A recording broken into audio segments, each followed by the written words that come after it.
ang 200 tagapag-ulat buhat sa Luzon, Visayas at Mindanao.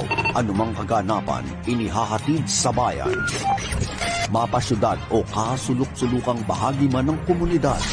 Sa lawak at lakas, iisang FM radio network ang tunay na may kredibilidad. Radyo Natin Network ng Manila Broadcasting Company, ang tunay na lakas ng radyo. Serving the Philippines. This is MBC Media Group's Radyo Natin Nationwide, a member of the KBP. Radyo Natin Nationwide. Magnyunyog ka ba? Gusto mo bang palaguin ang iyong negosyo?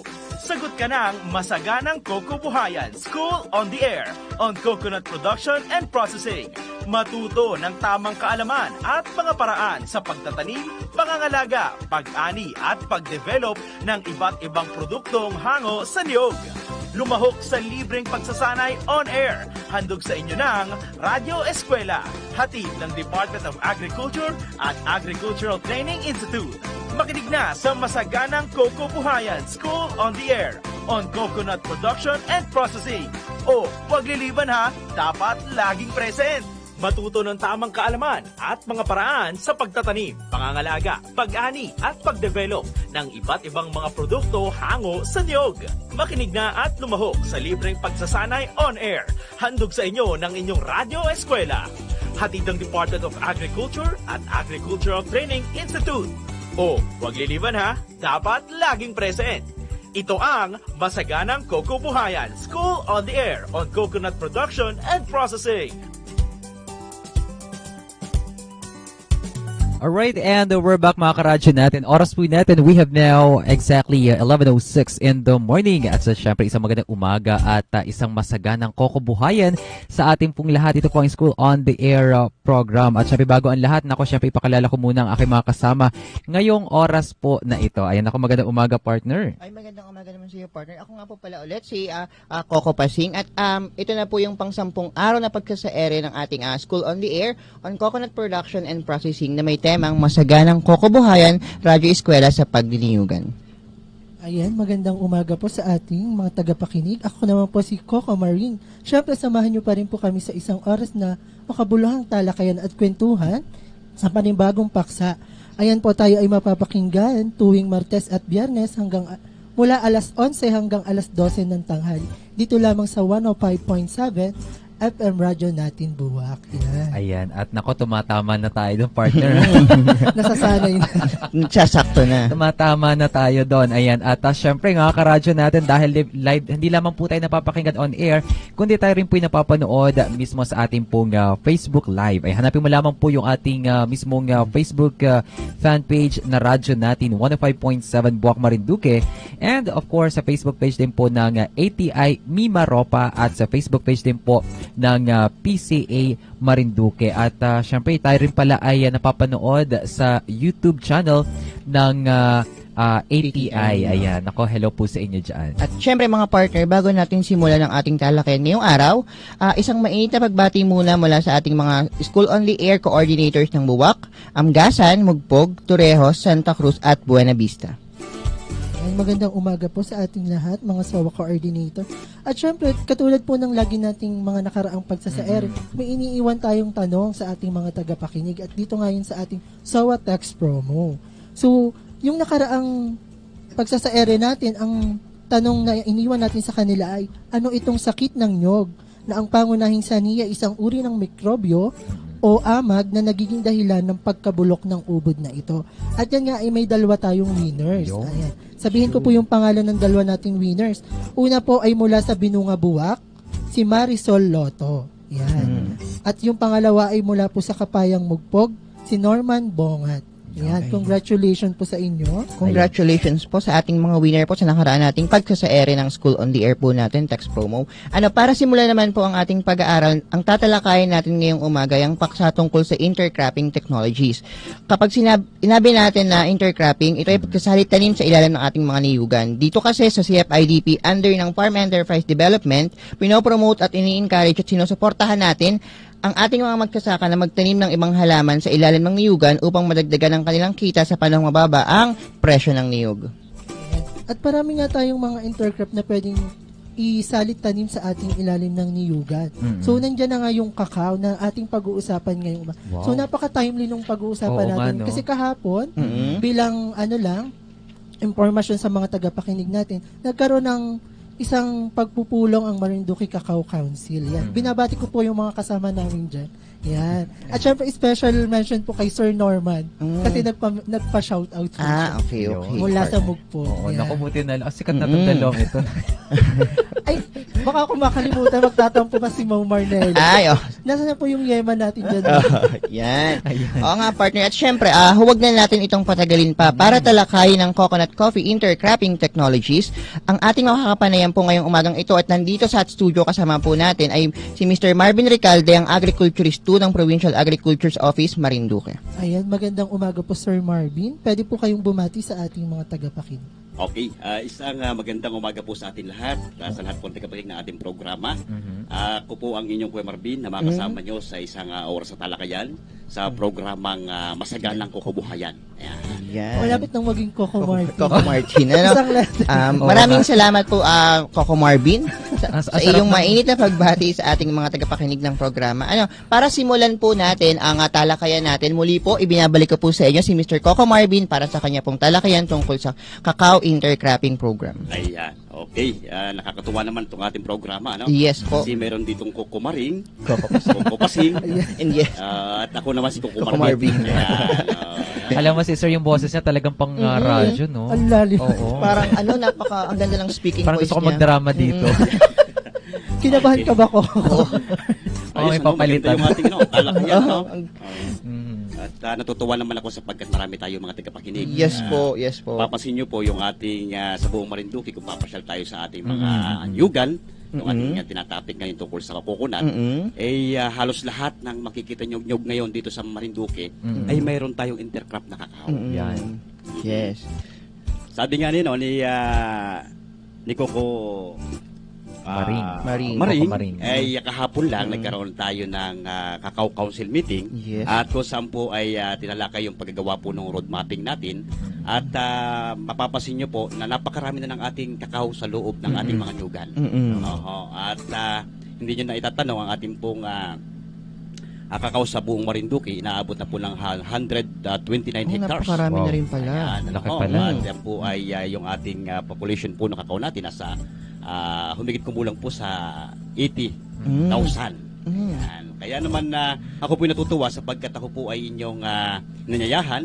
Yeah. Malatigit po ang ATI na ako ay makapanahim niyo dito para Opo. ating maibigay sa ating mga kababayang Marinduqueño na magsasaka ng nyug yung ating mga kaalaman patungkol po sa kakao. Opo. Pero bago ko po tuluyan na dumako sa aking tatalakayin ay nais ko po muna bumati ng maligayang Yes, kaarawan sa ating Assistant Director. Yes Wow, po. happy Si, birthday. Happy birthday po siya, si Director Barrientos. Ano? Apo, Bong yes, Barrientos, yung Sir aking Bong. idol sa ATI. Yes po.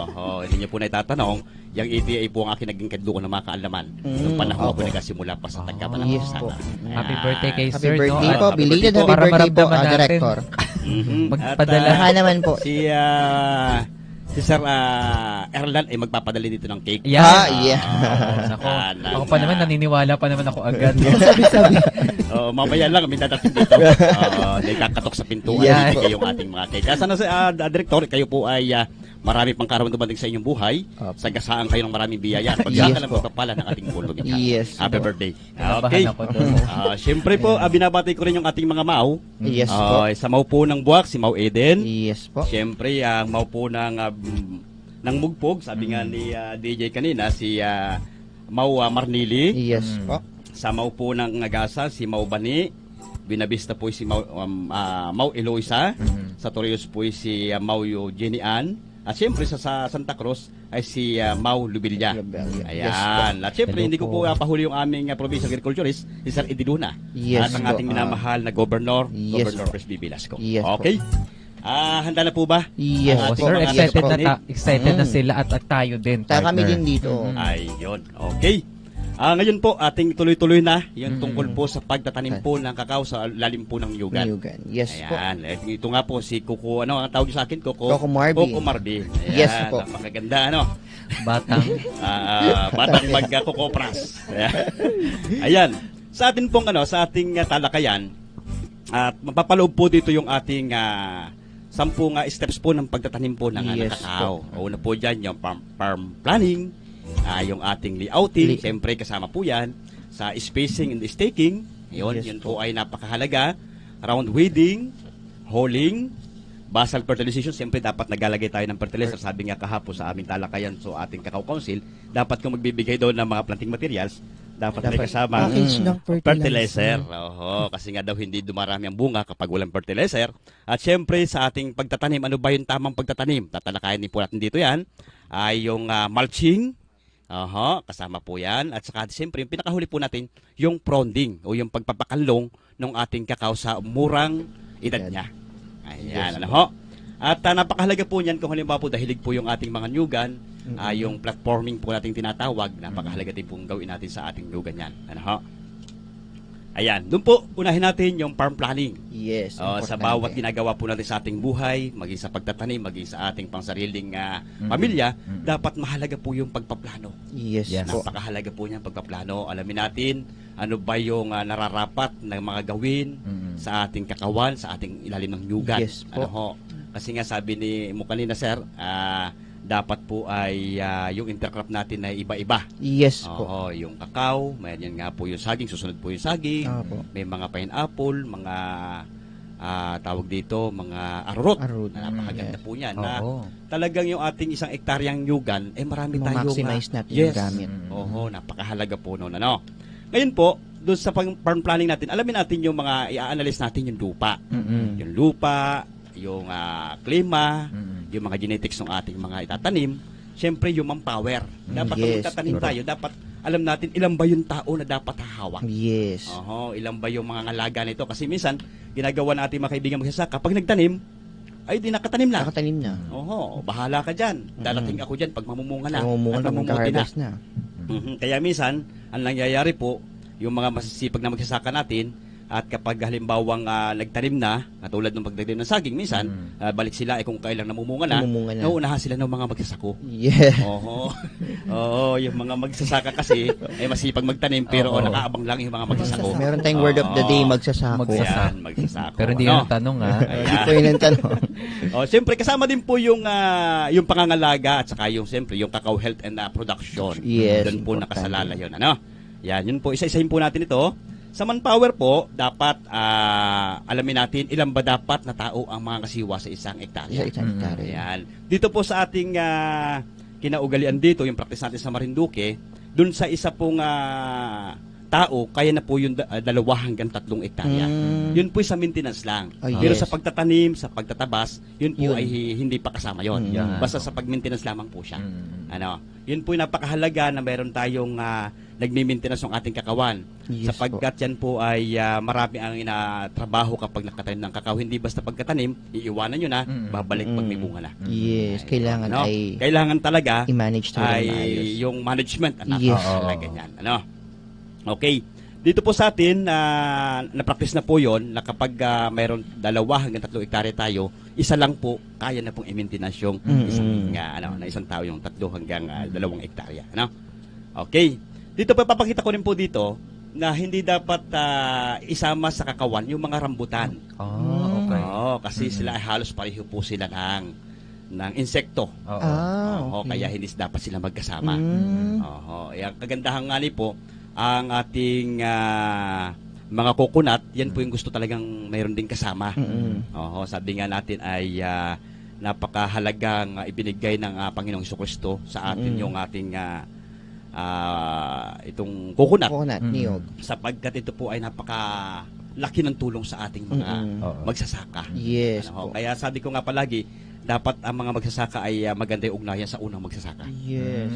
Para umali tayo ng sagana. Yan. Isipin nyo po, itong ating mga coconut na ito ay napakarami ng gamit. Yes po. And lahat ng part ng coconut nagagamit kaya sa tinawag na Tree of Life. Kaya sabi nga ay Coco Life. Tree of Life natin. Ito yung buhay natin. Ayun naman DJ ay Iba yun. insekto. Insekto yun. Alam na alam ng ating mga taga-PC yan. Coco Libby. Ayan. At doon po, nasabi nga kapag nag-intercrop tayo ng kakao, ang kakao kasi ay cacao heart.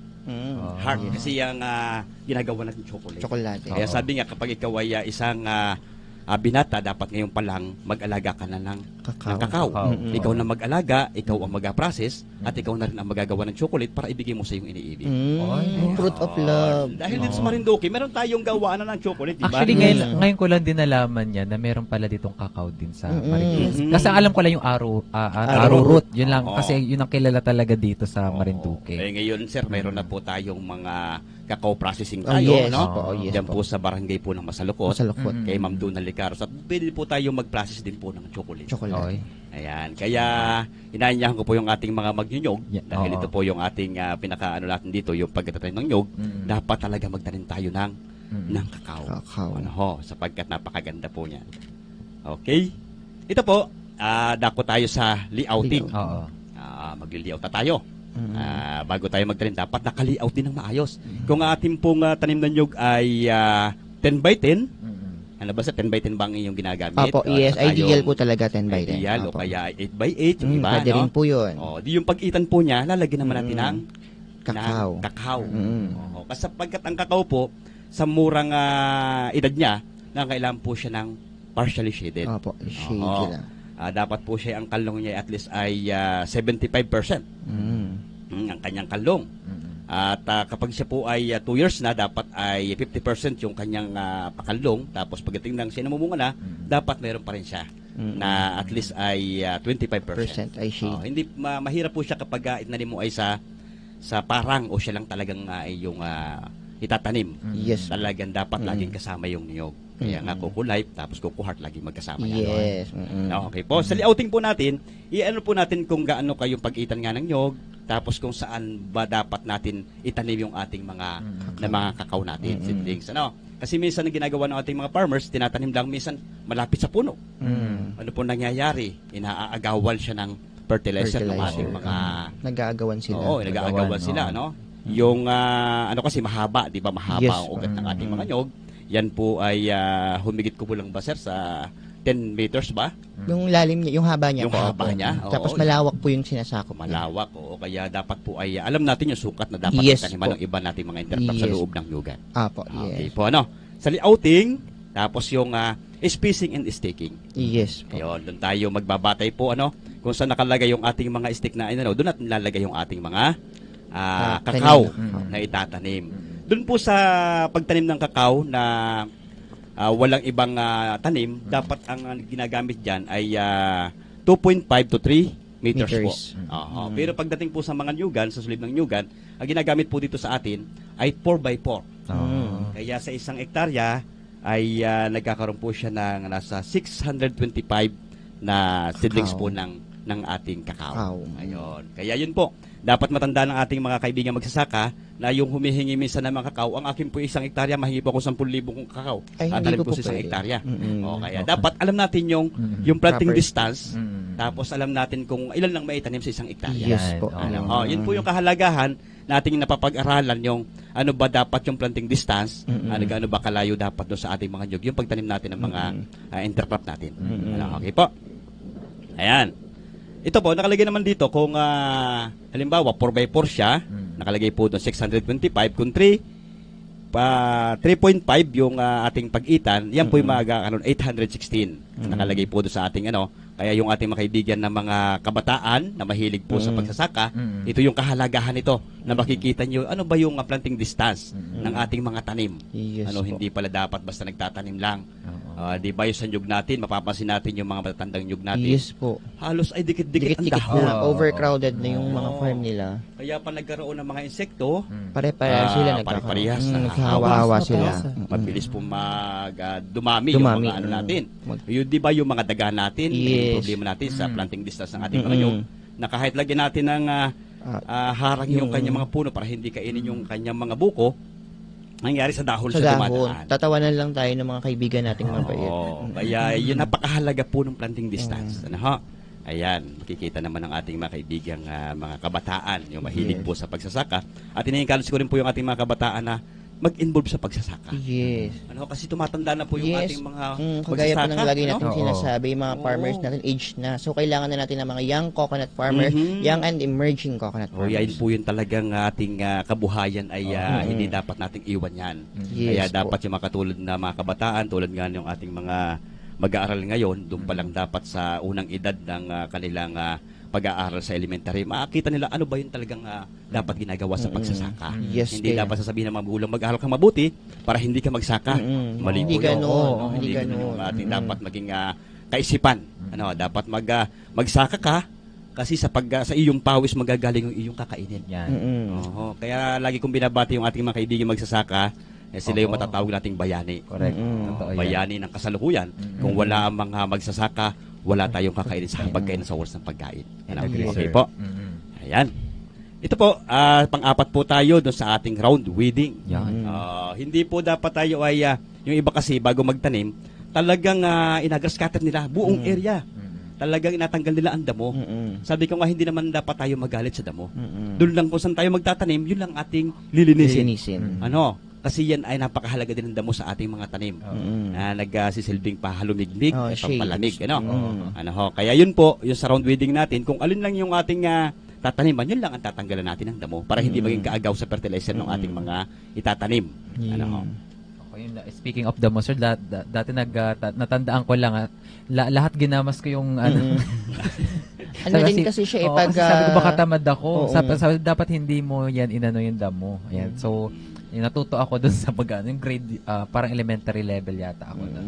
Ayan. Oho, kasi po ay sabi nga ng iba, lalo pag mga tatanim ka ng mga gulay, subukan nyo magtanim na kayo ng sitaw na malinis yung paligid. Oo. Mas maraming insekto. Maraming aphids. Maraming Experience aphids. po namin yan nung Oo. practicum. Yan yung Sitaw po pinaka- kasi yung ano. Oo, sa Sitaw yung sa amin. Tapos, Linis nila sobrang talaga. linis talaga. As in, na-immerse As pala in, yung parang damo. takot na Wala yung siyang damo. Takot Doon na siya yung damo. umatake sa mismong sitaw. Oo, kasi Wala alam kang ng insekto yung amoy ng kanyang pagkain.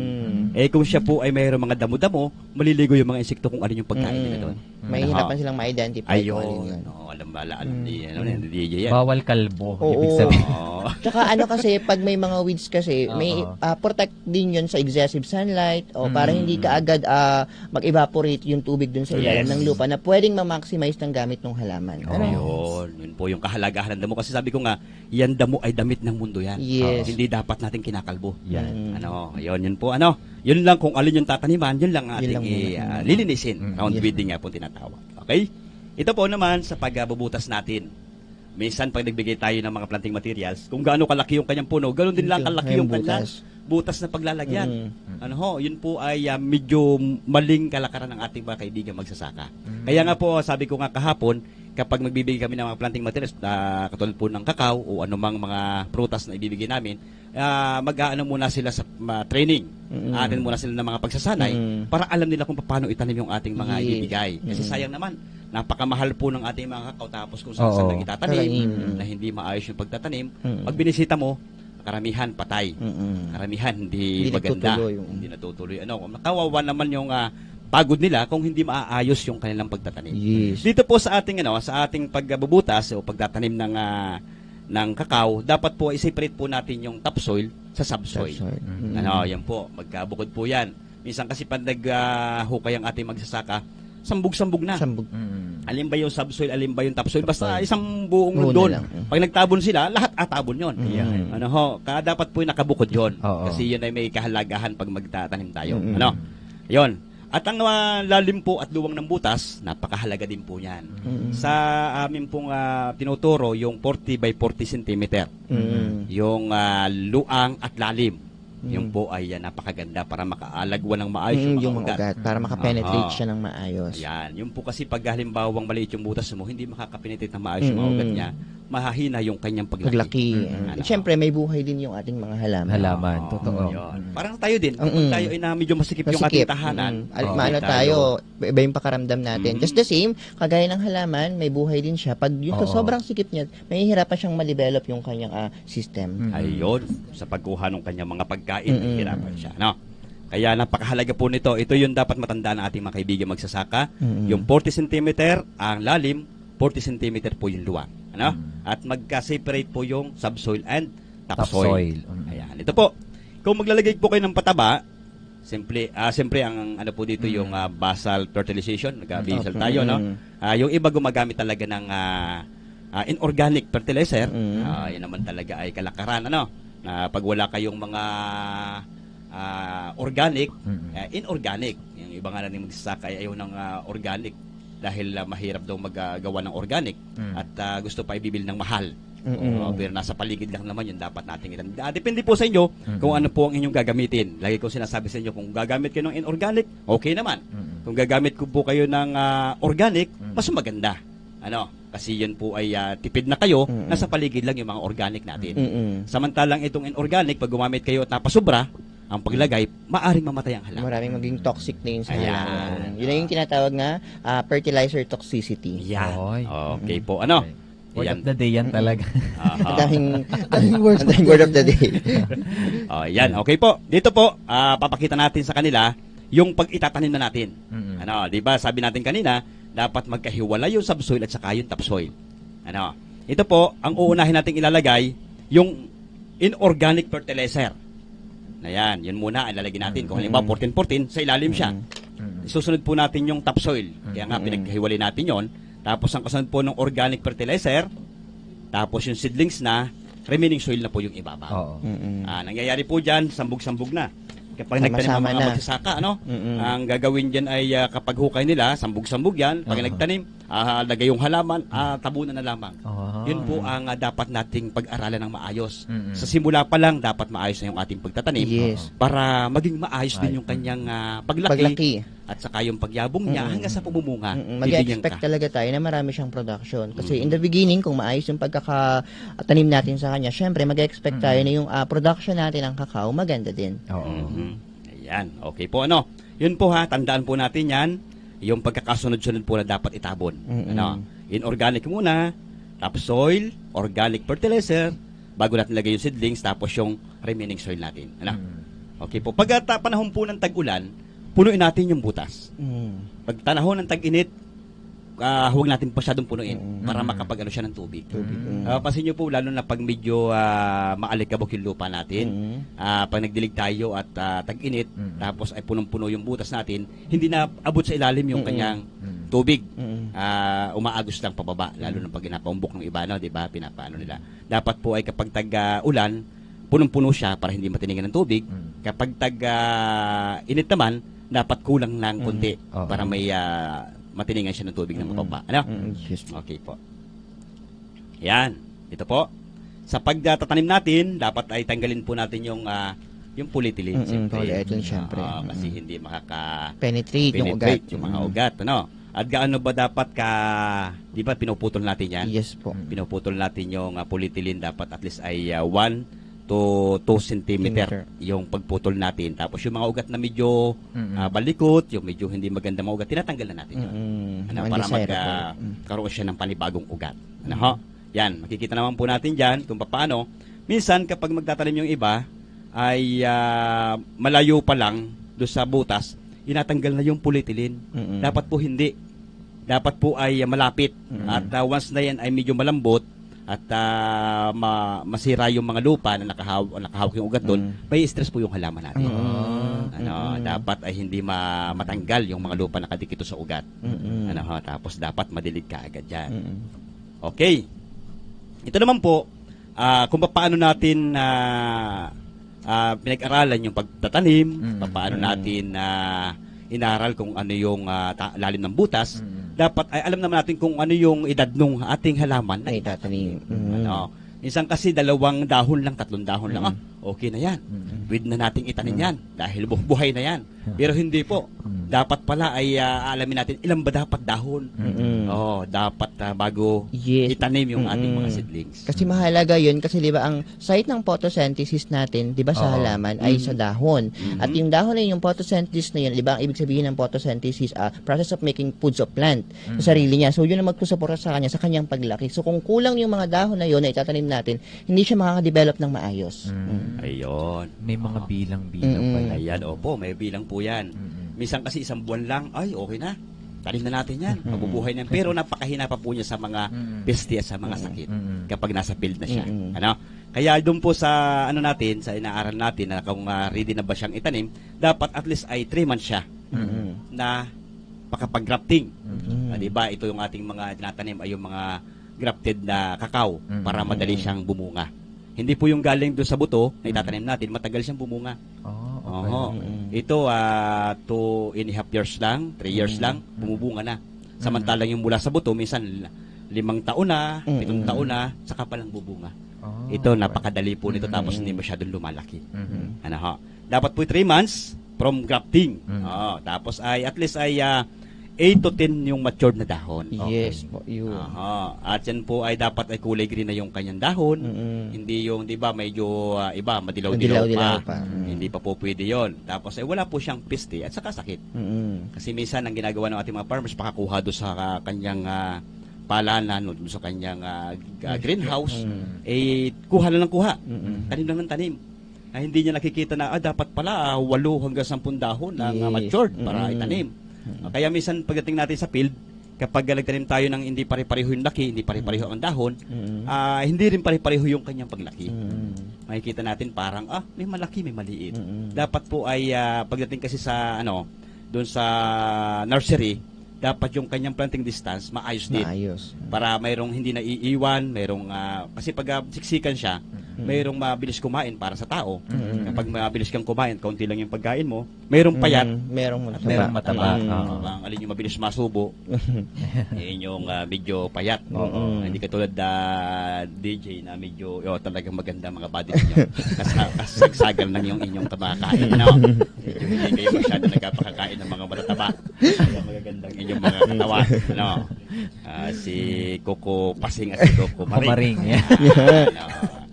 Ayan, tuloy-tuloy po tayo. Dapat kasi nasasanay na sa init na araw. Naklimatize na dapat, yung ibang ay sabi nila, napatigas daw nila. So pagpapatigas, napakahalaga nung naaarawan siya palagi. Kasi ang ating mga seedlings, kapag nasubrahan naman sa araw, maaari siyang mamatay sa batang edad. Pero kapag siya nasanay mo sa init, tawag nila doon ay yung pagpapatigas. Diba, pag nagpapatigas daw, nahipo, natigas na. Pero ito naman, dapat sa sikat ng araw, natigas siya, nasasanay. Ibig sabihin, pagpapatigas, nasanay mo siya sa sikat ng araw. Para pagdating sa field, siya ay sanay na sa Sanay init. na. Tapos So siyempre iba dapat... to, no? Ayan. Kakao. Ayan, sa kakao po yan. Wala tayong ibang inatakon dito po talaga. Kakao. Magpapatigas po ng Kakao. Ayan, okay. Dapat po ay diligin din natin yan. Yes po. Isang araw bago natin itanim, dapat Diligin mo na. nadidilig. Kaya maganda yung nadidiligan. Ayan, may hugot naman si DJ doon. Dapat laging nadidiligan. Yung mga listeners natin na ang halaman natin ay lagi nadidiligan, yan ay yumayabong at maganda. Ayan. Kaya nga yung ating mga kaibigan magsasaka, dapat lagi rin sila nagadilig. Yan na, mapapasin nyo yan kapag sila nagkopras. Pagdating na hapon, nagadilig din yan. Nagatagay, yun ang pandilig. Nagadilig ng Lalamunan. Kapasan ng lalamunan kasi nga naman, maghapon ka na sa initan, nagkakopras ka, dapat madilig man lamang yung iyong katawan. Para kinabukasan ay medyo meron ka na namang kalakasan. Ayan, okay po. Ayan, ito. Yung pagmamalching. Napakahalaga po niyan. Yung mga organic natin, mga dahon natin, ginagawa ng ating mga kaibigan magsasaka niyan, inawalis nila yan Inasunog. Yun po yung nating iwasan ngayon, yung pagsusunog. Kasi nga yung ating mga dahon ay napakagandang gawing mulching o yung ating gawing tawag dito pantabon, pang-cover doon sa ating mga puno para hindi siya masyadong mainitan at nakakapag-observe pa siya ng tubig. Nagapawis siya, yun po, at saka nagpamahayan siya ng mga niknik. At napakahalaga po noon, pamahayan ng niknik. Yung iba nga po, ang ginagawa nito, ang inagawan lang mulching, yung tinadtad na katawan ng saging. Kasi yung katawan ng saging pinamamahayan ng mga niknik, na siya naman pollinator ng ating mga kaya nga sabi ng mga magsaka ay walang ang tawag dito, walang pakinabang yung mga niknik na agat lang sa atin. Alam niyo po yung niknik, yung mas maliit sa lamok. Yan po. Pati pa naman. Yung nakagat sa mga baboy o sa mga natin. Yun po ay napakahalaga din. Beneficial kasi yun pala po siya. Ay silang ang nakakapasok sa maliliit na bulaklak ng kakao, siya lang ang pollinator. Oh, okay, okay. Kaya sa Kaibigang mga insekto pala siya ng kakao. Kaya yung iba ay sabi sa amin, Sir Marvin, ba't hindi po nagpakabungang kakao namin? Oo. Malinis naman po ang paligid. At saka napusukan pa naman namin para po bumunga at bumulaklak. Sabi ko po ay hindi ko tulad ng mangga yan. Ang mangga pag pinausukan mo, maaring mamunga. Oo. Pero ang ating mga kakao, pag Kakao. pinausukan mo, lalayo yung kanyang mga insekto. pollinator.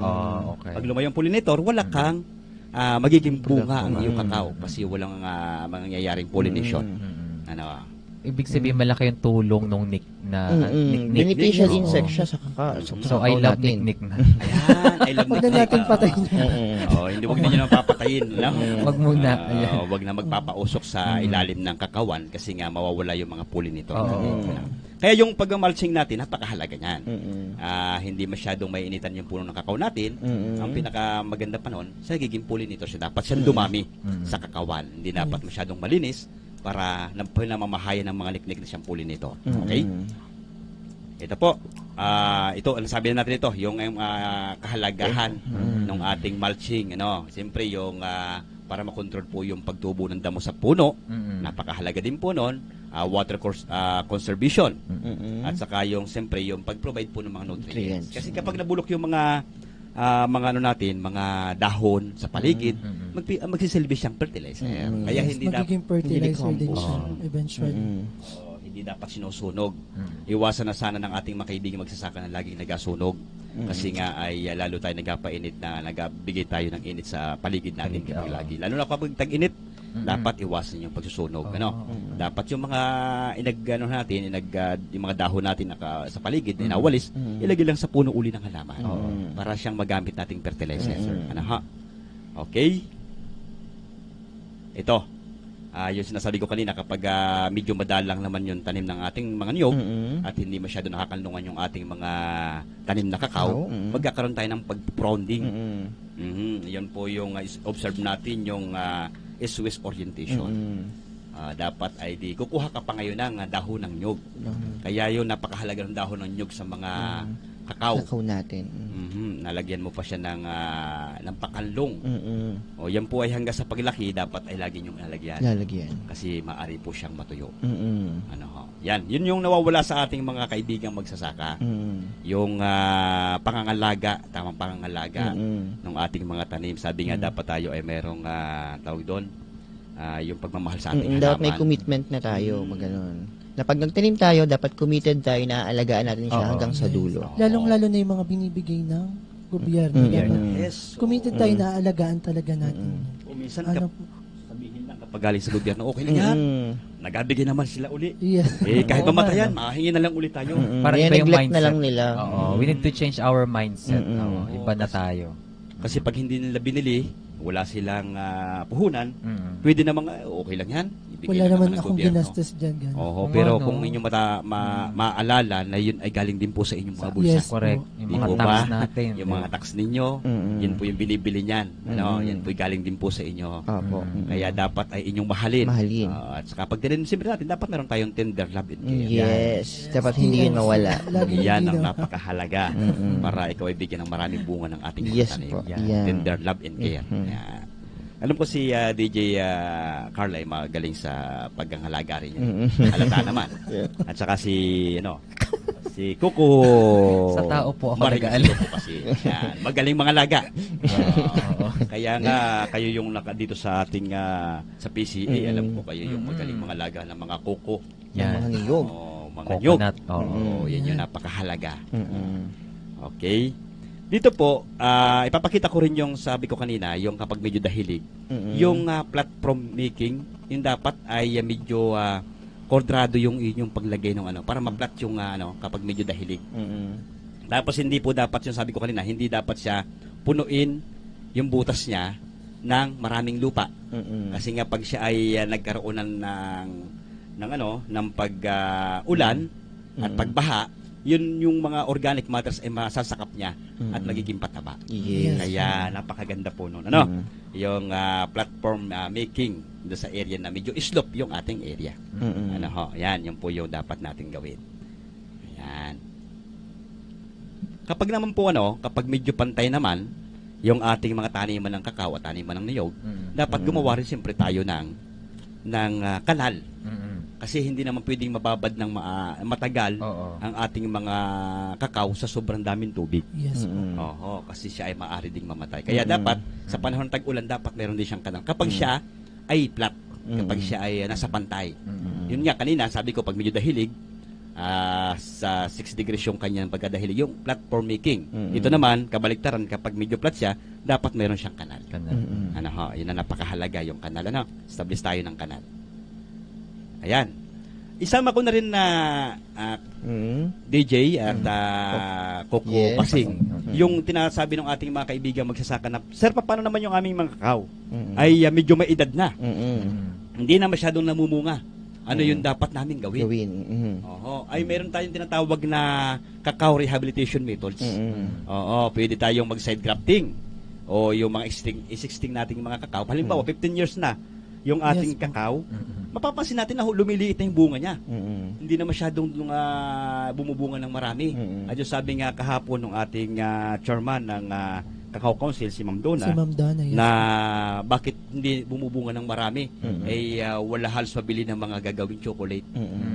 Eh di sabi namin, dapat talaga i-ano natin yung cacao maintenance Yes. at saka yung ating rehabilitation. Kasi yung mga kakao natin iba ay medyo may edad na, pwede nating i-side grafting. Siguro pamilya sa inyo yung side grafting. Alam niyo ba yung side grafting?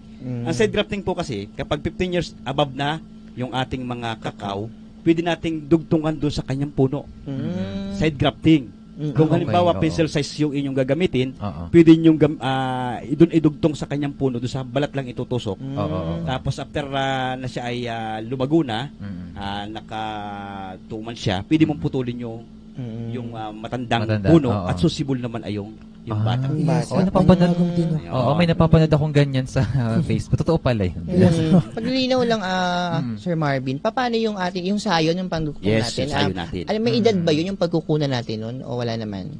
Yung pagkukuha natin yung magandang mamunga at saka yung magandang variety. Okay. Pagkukuha natin yung mga scion group natin na magaganda. Halimbawa, PBC 123, UF18, yung magaganda natin na galing din dun sa mga National Industry Council na mga magaganda seeds natin, mga walang sakit, yun ang pwede natin gamitin. Basta pag siya po ay pencil size na, pwede nyo gamitin doon sa 15 years and above na mga kakao at yun ang gamitin nating pang-rehab. Pang-rehab. Yes. Ayun, yun po.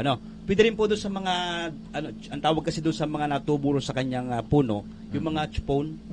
Yun. Yung pala yun. Yung may tumutubo doon, yun ang pwede rin dating dugtungan. Yung At pala pag- yung tawag din. Chupon. Kaya pag halimbawa po siya ay may edad na at may tumubo mga gano'n at pencil size na, pwede rin yung dugtungan. Pag mag-rehab kayo. Pwede rin yung iba, ginagamit ng iba, underplanting, yung mayroon na siyang tanim, pero sa gitna niya itataniman na. Yung may mga ganun po tayo, yung mga kombinasyon po ng iba't ibang pwedeng gamitin sa rehabilitation. Now, pakita ko lang po para ng ating mga kaibigang magsasaka. Yan. Yung tinatawag natin side grafting. Yan, mga babae yung kadalasan gumagawa niyan. Kasi yung mga babae medyo hindi kiligin. Yung kamay, hindi pa Magaan Kiligin ang ng kamay. kamay. Alam ko si Coco Pasing, ito ay hindi rin kiligin no? Hindi kiligin to pag Hindi na kinikilig. talagang pasak agad, doon sa mga puno. Kasi dapat yan hindi ka kiligin. Kasi pag medyo makilig-kilig ka, lalaki yung baak ng Okay. Yung niya. hiwa. Yung kanyang hiwa ay mapapalaki doon sa kanyang puno. Ay pag napalaki yon, maaring masira. Tapos ay pasukin ng mga microorganism pag lumaki yung kanyang biak. Kaya dapat ay maayos yung pagdudugtong mo. Yes. Na dapat hindi din dapat siya mabasa. Kaya yun po tinatalian natin ng may plastic tayo. Oo. Tapos yun po, kapag galipas po ng ng 2 linggo, makikita nyo naman na tumutubo na yung inyong dinugtong. Kinugtong. Ayun, pwede nila po siyang putulin. Makita natin sa ating mga tagapakinig at saka sa tagapanood natin, yan yung ginagawa. Covering of crop. Yan, pag 15 years na yung ating mga puno. Puno. Yan, nilalagyan ng plastic para hindi siya mabasa. Kasi pag nabasa po siya, maaaring makontaminate, pasukin ng mga bad microorganism, hindi siya matutuloy. Ito, yung sa fertilization po, pagdating po sa medyo maedad na yung ating halaman, dun po sa paikot, ng ating puno, at least ay 1 meter po dapat. Wag po doon sa makapunong puno, maaring mainitan, maaring mamatay yung ating halaman. Yes Na? po. 1 meter po, at least 1 meter. Na. Tapos yung ginagawa ng iba, dun sa tapat nung kanyang canopy. Yung sa canopy ng Yes, yung halaman. kanlong po. Ah, Kung yun. nasaan yung kanyang dulo Kasi ng yung dahon. idea Yes. nun kaya sa canopy ng halaman kasi nandun yung mga active roots na Yes. kayang mag-penetrate ng sustansya ng fertilizer na i-apply na. Kaya Ayun. mag-absorb, ano, Alam na alam yan. niyo, mahuhuse din kayo mga ano. Alam na alam niyo pag dahil yung mga aktibong mga ugat. Yes po. Yun sa po tapat ng napaka-importante kanyang nun. canopy. Ayun. Yung iba ginalagay sa puno, wala na mga aktibong mga ugat doon sa puno. At isa pa, pag nilagay mo sa puno yung fertilizer natin, ang fertilizer natin, pag hindi ka agad siya nadiligan, mag-undergo yun ng heat, ng heating process. So, yung mga fertilizer natin na yun, maaaring makapatay pa dun sa ating halaman. Kasi pag nag-init yun, mag-iinit yung halaman natin. Ang tendency nun, mamatay siya. Ayan. Kaya ang init, ginagamit yan minsan ay sa ano eh. Depende ang paggamit ng init. Depende yung paggamit. Pwede naman gamitin yung init kapag tayo ay process na. Yes po. Sa Diba? drying. yan. Sa drying, At saka sa fermentation. Yes. Mahalaga yung init para maging maaroma ang ating mga chocolate. Ayan, okay? Ito po, yung opening ng ating crop. Pakalipas ng 2 weeks, yan, papansin nyo po, mayroon na siyang dahon, tatanggalin natin yung plastic. Ganyan po yon. Tapos ito na po, final cutting. Yung ibaba, yung sabi ko sa inyo yung mga chupon, yung ibabang ibaba, yun po yung pwedeng dugtungan kung ayaw mo mag-side grafting. Yung ibaba na may tumutubo, yun po pwede yung dugtungan. Pero ito naman ginawa natin, side grafting to, tapos ay kapag 2 months na siya, pwede mo nang ikat yung malaking puno. Yun ang kagandahan sa halaman, nakakaw. Pwede mo pabatain. Hindi katulad natin, pag tayo may edad na, ang nabata na sa ating puso. Puso lang. Oo, pero yung ating edad ay natanda Natanda talaga. na. Yung puso lang ang laging nabata. I agree, sir. Pagka kasi tayo ay nagmamahal, ay laging nabata yung puso. Kaya panatilihin yung lagi kayo nagmamahal. Yan. Oo, para bata palagi ang inyong puso. Oo, kaya yung iba dyan nagtatanong sa akin kung ilang taon na ako. Sabi kong edad ko yun nasa 40s. Pero ang puso ko ay pan-16. Ayan. Joke lang mga kaibigan. Napatawa ko lang ating mga kaibigan mag-isa kasi laging Seryoso pagod sila. sa kanilang mga pagod lagi kaya dapat lagi silang tumatawa. Lagi natin patawanin sila para yung pagngiti kasi ay nababanat yung ating mukha, hindi siya itatanda. Correct. Ayan na po. Ito naman po yung kapag hindi, pakita lang natin, kapag hindi masyadong managed, hindi masyadong naalagaan, makapapansin natin, wala masyadong bunga. Pero pag inaalagaan natin ng maayos, bigyan natin yung mga fertilizer na kailangan, mapapansin natin na bibigay din niya yung bunga na ating kailangan.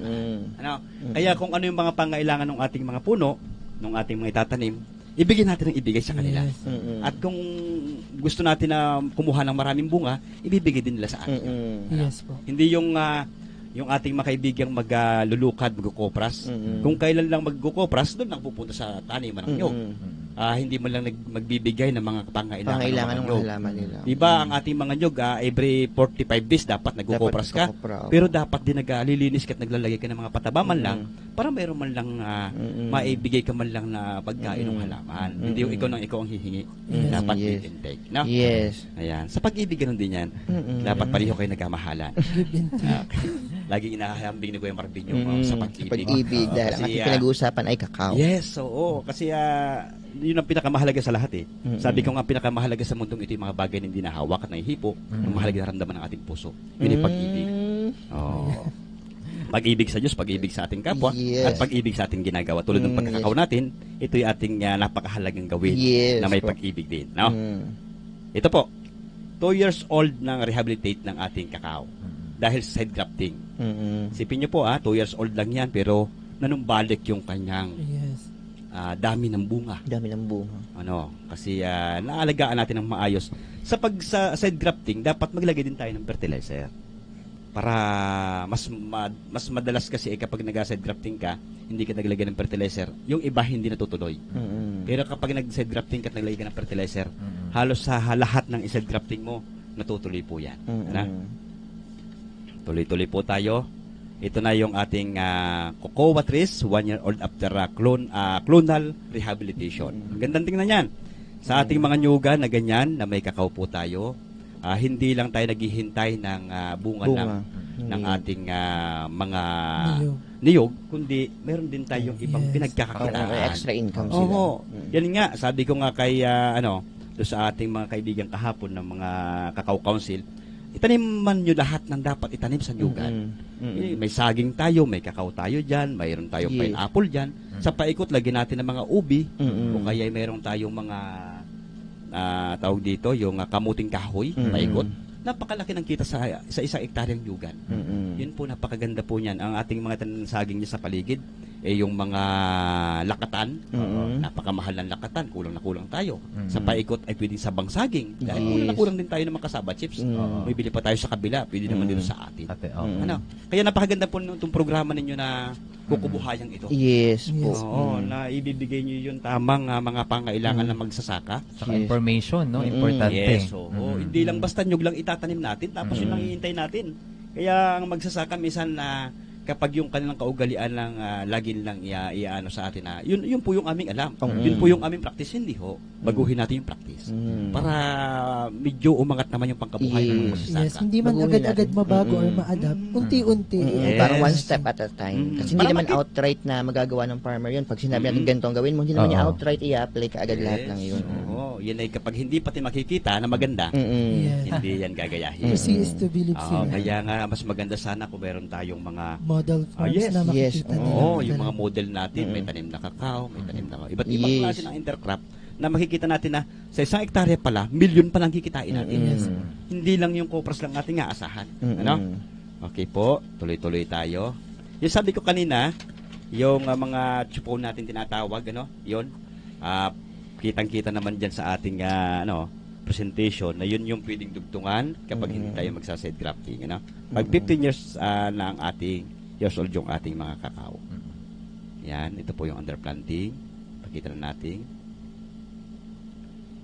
Yan, clear peeling, lahat tanggal, tapos tanim ulit tayo. Ito. May oras pa ba tayo, DJ? Yes, sir. 5 Naku, minutes, sir. konti na lang. Apo, Sayang, okay. O, iano ko lang yung kakao maintenance. Yes. Para mas magandang matutunan nila na hindi lang basta magtatanim, hahayaan lang magkukuha tayo ng bunga. Sa kakao maintenance kasi dapat tayo magkaroon ng mga pruning. Yes. Magpro-pruning tayo. Pakikita lang natin doon, ano? Ayan, sa pag-pruning natin yan. Napakahalaga po ng pag-pruning kasi yan po ay makakapag-penetrate maayos sa sikat ng araw, Yes po. sa hangin, at magpapababa ng piste. At siyempre yung mga, yan, ito, pakita natin. Yung pagputol po ng mga apical dominant branch. Ano, yan. Para makita nila na kapag pala maraming mga sanga, less ang bunga. Ano? Opo. Dapat ay ipapaano ko lang po na kapag magtatanggal kayo ng magtatanggal kayo ng sanga at hindi kayo sigurado na mainit maghapon, maghanda na po kayo ng use oil Yes. o kaya pintura. Kasi pag nagkat kayo ng mga sanga-sanga at umulan, maaring pasukin ng mga bad microorganism yung ating puno at maaring mamatay. Ano, kaya ang ginagawa ng iba, mayroon tayong use oil. Pakakat nung ating lalagyan natin ng use oil. Yes po. Ano? Tapos ganito po, ang pag-proning po natin, parang sa orasan. Ang orasan ay mayroong alas 10 at saka alas 2. Lahat ng ganong sanga, itutuloy natin. Pero alas 2:30, alas 3 pababa hanggang alas 4, tatanggalin natin yan. Parang mangyayari po niyan parang kupita size. At kapag sumikat ang araw sa alas 12, dapat ang kanyang ay parang yung basket na lahat ay mapapasok ng sunlight. Equally divided. Yes. Yes. Pupasing mas maganda yung ganon. Para mas maraming ma-develop na bulaklak at bunga. At lagi kong inasabi na kung kayo mag-proning, dapat po ay huwag niyong sisilabin, ha? Ilalagay lang doon sa ilalim ng inyong mga puno. Para pamahayan siya ng mga niknik. Mulching na din. Yes, opo. Mulching na rin siya. Ano? Yan po yun. Ito yung bud proning. Dapat ay isagad nyo. Isagad nyo yung pagputol. Nung sanga. Hindi yung may natitira. Dapat may sagad dapat siya. Pa-islant dapat yung kanyang para pag kuman yung tubig, hindi siya papasukin. Tapos yun nga po, lagyan natin ng use oil, lagyan natin ng mga pintura. Kung hindi tayo sigurado na iinit sa maghapon. Yan. Formative pruning. Ganyan po yun. Shape pruning. Yan. Makikita nyo po yan. Hindi masyadong madilim at pamamahay ng ibang mga insekto yung ating mga tanim na kakao, hindi madilim yung paligid niya. Yung bang oras natin ay dapat meron tayong tira para sa pagbati-bati. Yes po, yes po. Okay Yes, sir. po, sige po. Ayun, sir. wala na tayong oras pala. Yes po. Naku. Napasarap yung ating kwentuhan. Yes, Oo. ang dami natin natutunan. Kasi kakao kasi usapan natin, masarap kasi ang Oo. kakao. Yes. Pero sa ating speaker, sa atin pong pagkatapos, ano pong sasabi ninyo sa ating mga coconut cacao farmers po natin? Ano mabibigay yung ano sa kanila, may iwanan yung kaalaman sa kanila para nang sa ganun mapagpatuloy nila yung pagkasakala ng kakao at ng niyog. Ayun, okay, ito po, ganito lang ang dapat natin gawin. May iwan Apo. ko sa inyo. Apo. Ang pagtanim po ng niyog at ng kakao ay napakahalagang pagsamahin po. yan. Yes Kasi kung gusto nyo lahat ay maakupahan yung lupa ng inyong mga tanim at Apo. mapakinabangan nyo ng maayos, dapat mag-interact na po kayo. Yes po. Napakahalaga po niyan. Tapos ay pangalagaan ng maayos yung ating tanim para bigyan din tayo ng masaganang ani. Yes po. Oo. Ano po, ayun. Para sa ating mga tagapakinig po, narinig niyo po ang sinabi po ng ating speaker po ngayong araw na ito na kailangan ng kahalagahan ng ating intercropping sa ating niyugan. Ano po? At para naman po sa kanyang huling pagkatapos ng salita, hilingan po namin ng huling pagbati ang ating pong speaker po ngayong araw, si Mr. Marvin Recalde, para po sa ating Sa mga ating po mga tagapakinig. viewers, listeners. Ayan, maraming salamat po sa inyong lahat. Yes Kay po. Coco Pasing, Yes po. Coco Yes Maring, po. kay DJ Carl, Yes po. sa ating ETI, na siya sabi ko nga, kadluan ng kaalaman. At ito pong Yes. ating suwang ito, itong ating kukubuhayang ito ay napakagandang kadluan ng kaalaman nating mga kababayan. Yes po. Yun po, huwag kayo magsasawa makinig nito Yes sapagkat po. napakahalaga Yes itong po. ating programang kukubuhayan Yes sa po. ating lalawigan. Yun po Yes lang po. po. Maraming salamat. Mabuhay po Apo. tayo lahat. Yan po. And with that po, maraming salamat po, Mr. Marvin. Ano po? Ayun. Alright, so partner, ayan, so tayo siguro didiretso na tayo doon sa ating kokotanong. Kokotanong. Ayan, para at least ay alam na nila. Mm. Ayan. So ito na ang ating pong kokotanong para sa ating pong mga listeners. Coco? Ang ating tanong po sa araw na ito, isa itong paraan ng pagtatakip o paglalagay ng tabon o cover sa ilalim ng halaman upang maprotektahan ang ugat nito sa labis na init o lamig at upang maiwasan ang pagdami po ng kanyang weeds. Uulitin ko po ang ating tanong sa araw na ito, isa itong paraan ng pagtatakip o paglalagay ng cover o tabon sa ilalim ng halaman upang maprotektahan ang ugat nito sa labis na init o lamig upang maiwasan din ang pagdami ng weeds nito. Ano po? Ayan, at kung alam nyo po ang sagot sa ating tanong ay i-text nyo na agad ang inyong sagot sa numerong 0949-889-5478. Uulitin ko po, 0949-889-5478. At syempre, para sa mga tagapakinig natin sa araw na ito, may iiwan kaming koko kaalaman sa inyo. Coco? Kaalaman. Alam nyo ba na ang niyog ay may antimicrobial at antiviral na mga katangian? Kaya't ang langis nito ay ginagamit bilang sangkap sa produkto sa pangangalaga ng balat. Yan. At para naman sa karagdagang impormasyon tungkol sa mga pagsasanay at programa ng CFIDP, ito na ang ating news update. News Update. Ang Agricultural Training Institute Regional Training Center Mimaropa sa pangunguna ng Career and Development Section ay magsasagawa ng training on production of coconut sap-based products mula Setyembre 26 hanggang 30 sa probinsya ng Romblon. Ang nasabing 5 araw na pagsasanay na dadaluhan ng 20 magsasaka ay naglalayang magbigay ng kaalaman at kasanayan sa mga kalahok upang sa paggawa ng mga produktong mula sa coconut sap. Sa pamamagitan ng pagsasanay na ito, inaasahang mapapalawak ang kakayahan ng mga lokal na magsasaka at entrepreneur sa paglikha ng mga produkto na maaaring magbigay ng karagdagang kita at oportunidad sa kanilang komunidad. Ang pagsasanay ay bahagi ng malawak na programa ng CFIDP upang mapanatili ang sustainability at kagalingan sa sektor ng agrikultura. Para sa karagdagang impormasyon at mga update, bisitahin lamang ang Facebook page ng ATI Mimaropa, kanilang opisyal na website ati.da.gov.ph/ati-4V at mag-like at mag-subscribe na rin sa kanilang YouTube channel ATI Mimaropa. Ayan, at mga partner, wala na nga tayong sapat na oras at tayo magpapaalam na sa ating mga tagapakinig. Abangan nyo po ulit kami sa susunod na ating pagsasaere dito lamang sa 105.7 FM Radyo Natin Buwak tuwing araw ng Martes at Biyernes mula alas 11 hanggang alas 12 ng tanghali. Dahil alamin natin kung hindi pa natin alam at isagawa kung hindi pa nasusubukan. Dahil sa wastong kaalaman at teknolohiya, Sa pagniniyugan, kikita ka. Maraming salamat sa aking mga ka-partners. At Yeah. syempre iba, on Tuesday po ulit tayo from 11 a.m. to 12 in the afternoon every Tuesday and Friday. So muli ito po ang programang Masaganang Koko Buhayan.